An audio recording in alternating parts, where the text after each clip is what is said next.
واقعہ حضرت خالد بن ولید رضی اللہ عنہ قسط نمبر 133 اپنا اسلامک اسٹوڈیو۔ ناظرین، یہ دو آدمی لڑکی کو ساتھ لیے اسکندریہ پہنچے۔ انہیں بحری جہاز وہاں سے ہی مل سکتا تھا۔ انہوں نے معمولی سی آدمیوں جیسے کپڑے پہن رکھے تھے اور لڑکی کو غریبانہ اور بیلا سا لباس پہنا دیا گیا تھا۔ اس کا سر اور چہرہ اس طرح ڈھکا ہوا تھا کہ صرف آنکھیں نظر آتی تھی۔ اسکندریہ پہنچے تو پتہ چلا کہ بحری جہاز 2 دنوں بعد روانہ ہو رہا ہے۔ وہ ایک سرائے میں رک گئے۔ یہ سرائے بندرگاہ کے بالکل قریب تھی اور یہاں عام طور پر وہی لوگ ٹھہرا کرتے تھے جنہیں بحری جہاز کی روانگی کا انتظار ہوتا تھا۔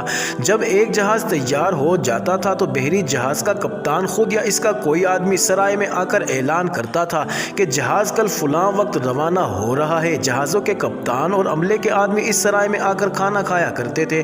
بزنطیہ کی طرف والے بحیرہ روم کے ساحل تک جانے والا بحری جہاز تیار ہو رہا تھا۔ ایک دن پہلے اس جہاز کا کپتان سرائے میں آیا۔ وہ دیکھنے آیا تھا کہ یہاں کتنے مسافر ہیں۔ مسافروں کو پتا چلا کہ جہاز کا کپتان آیا ہے تو سب باہر نکل آئے۔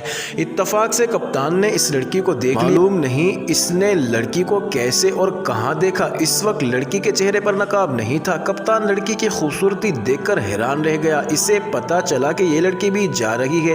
اس زمانے میں جہازوں کے کپتان جہازوں میں اپنے آپ کو بادشاہ سمجھا کرتے تھے اور عموماً یہ لوگ بڑے ہی بدکار بلکہ مجرمانہ ذہنیت کے ہوتے تھے۔ اس کپتان نے اس لڑکی پر بری نظر رکھ لی۔ کپتان چلا گیا تو کچھ دیر بعد اس جہاز کا ایک اور آدمی سرائے میں آیا اور جانے والے مسافروں میں گھومنے پھرنے لگا۔ وہ ان 2 آدمیوں سے ملا جو لڑکی کو لے جا رہے تھے۔ ان کے پاس ویسے ہی رک گیا اور اس طرح باتیں کی جیسے یہ ملاقات ویسے ہی ہو گئی ہو، لیکن وہ کپتان کا بھیجا ہوا آدمی تھا اور یہ اہتمام اس لڑکی کو پھنسانے کے لیے کیا تھا۔ جہاز کے اس آدمی نے ان دونوں سے پوچھا کہ ان کے ساتھ یہ لڑکی کون ہے اور کیوں آئی ہے۔ انہوں نے بتایا کہ یہ ان کے ساتھ جہاز میں جائے گی۔ جہاز کے آدمی نے کہا کہ اس عمر کی لڑکی جہاز میں نہیں جا سکتی، یا یہ کہ وہ اس جہاز میں نہیں جا سکتی، کسی اور جہاز میں جا سکتی ہے، لیکن اگلا جہاز 1 مہینے سے زیادہ دنوں بعد جائے گا۔ یہ سن کر دونوں آدمی پریشان ہو گئے۔ انہیں تو بہت جلدی جانا تھا۔ انہیں اس سے کوئی دلچسپی نہیں تھی کہ وہ فرما روائے مصر مقوقس کے حکم کی تعمیل کر رہے ہیں، نہ ہی انہیں ہرکل کے ساتھ دشمنی تھی کہ اسے قتل کرنا ہی تھا، بلکہ ان کی دلچسپی اس کثیر رقم اور بیش بہا انعام پر تھی جو مقوقس نے انہیں پیش کیا تھا۔ وہ اتنا لمبا انتظار نہیں کر سکتے تھے، بلکہ کرنا چاہتے ہی نہیں تھے۔ انہیں خدشہ نظر آتا تھا کہ دیر ہو گئی تو مقوقس اپنا یہ ارادہ بدل سکتا ہے۔ انہوں نے جہاز کے اس آدمی کو رشوت پیش کی اور کہا کہ کسی طرح وہ اس لڑکی کو جہاز میں لے چلے۔ بہت ہی مشکل کام ہے۔ جہاز کے آدمی نے اپنی رشوت کا بھاؤ چڑھانے کے لیے کہا، اسے مردانہ لباس پہنا کر لے جایا تو جا سکتا ہے، لیکن اتنے لمبے سفر میں اسے کپتان سے چھپا کر رکھنا بڑا ہی خطرناک ہوگا۔ کپتان اتنا سخت اور ظالم آدمی ہے کہ لڑکی کو اٹھا کر سمندر میں پھینک دے گا۔ ان آدمیوں نے رشوت میں اضافہ کر دیا اور منت سماجت الگ کی اور کہا کہ جہاز میں اسے چھپائے رکھنے کا کام بھی وہی کرے۔ ان دونوں آدمیوں نے یہ سوچا ہی نہیں کہ کسی سے پوچھ ہی لیتے کہ یہ لڑکی کیوں نہیں جا سکتی، یا یہ کہ کسی کا حکم ہے۔ ان کی عقل پر وہ خزانہ سوار تھا جو مقوقس نے انہیں پیش کیا تھا۔ آخر جہاز کے اس آدمی نے منہ مانگی رشوت لے کر ان آدمیوں سے کہا کہ اپنا کوئی لباس نکالو۔ کمرے کا دروازہ بند کر کے لباس لڑکی کو پہنایا، پھر اس کا سر اور چہرے کا کچھ حصہ اس طرح ڈھانپ دیا جس طرح لوگ صحرائی سفر میں یا ویسے ہی ڈھانپا کرتے تھے۔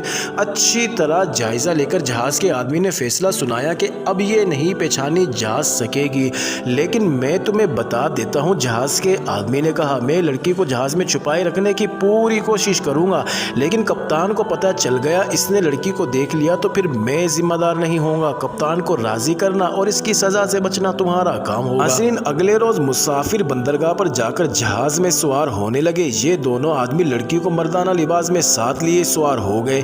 جہاز کے کسی آدمی نے دیکھا تک نہیں، کرایہ وصول کرنے والے نے کرایہ وصول کر لیا۔ یہ خاصا بڑا جہاز تھا۔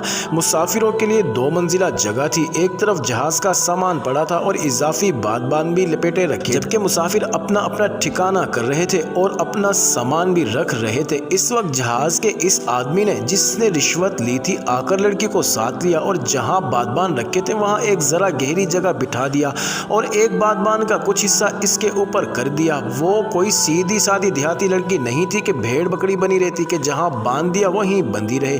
وہ بڑی ہی عیار اور مکار طوائف زادی تھی۔ اس کم عمری میں ہی کایا اور گھاگ مردوں کو انگلیوں پر نچا سکتی تھی۔ اس کا کارگر ہتھیار حسن تھا اور کم عمری اور پھر وہ تربیت تھی جو جو ماں نے اسے دی تھی۔ اس نے جہاز کے اس آدمی سے پوچھا کہ جہاز کتنوں دنوں بعد منزل پر پہنچے گا؟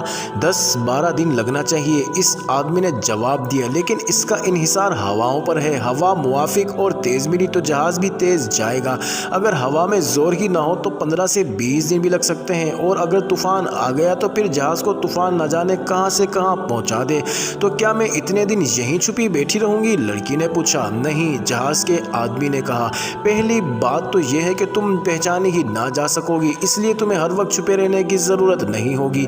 یہ تو تمہیں جگہ بتانے کے لیے بٹھایا ہے کہ چھپنے کی صورت میں یہاں چھپنا ہے۔ دوسری بات یہ کہ کپتان ہر وقت باہر تو نہیں پھرتا رہتا، دن کے وقت کچھ دیر سو جاتا ہے، اس وقت میں تمہیں یہاں سے نکال کر عرصے پر بھیج دیا کروں گا، بے خطر گھومتی پھرتی رہنا۔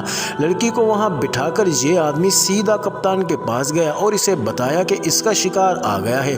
پھر کپتان کو وہ جگہ بتائی جہاں اس نے لڑکی کو چھپایا تھا۔ کپتان نے خوش ہو کر اس آدمی کو کچھ انعام دیا۔ جہاز کا لنگر اٹھا دیا گیا اور عملے نے بادبان کھول دیے۔ کپتان جہاز کو کنٹرول کرنے والی جگہ جا کھڑا ہوا اور پہیے کو پکڑ لیا۔ جہاز بندرگاہ سے ہٹ کر کھلے سمندر کی طرف روانہ ہو گیا۔